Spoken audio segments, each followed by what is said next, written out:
আপনার সন্তান আপনার কথা মোটেই শোনে না। প্রচণ্ড রাগ করে, প্রচণ্ড জেদ করে এবং খারাপ বন্ধু-বান্ধবের মধ্যে পড়ে গেছে। মানে যাকে বলা হয় অসৎ সঙ্গে পড়ে গেছে। কি করবেন? প্রত্যেক মাসের একটা করে শিবরাত্রি হয় এবং প্রত্যেক মাসেরই সোমবার থাকে ৪ টি করে।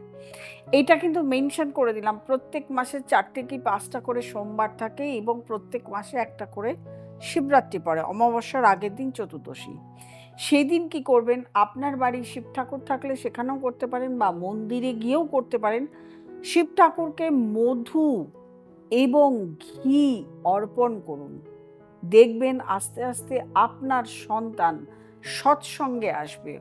আপনার সন্তান আ ঠাকুরের দিকে মতিগতি হবে। অবশ্যই যখন আপনি করছেন এই প্রসেসটা শিব ঠাকুরের কাছে গিয়ে, আপনাকে অবশ্যই সন্তানের জন্যে প্রার্থনা করতে হবে।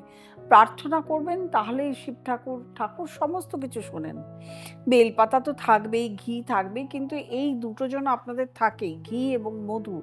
এই দুটো অর্পণ করুন, আপনার সন্তান আপনার কথা শুনবে।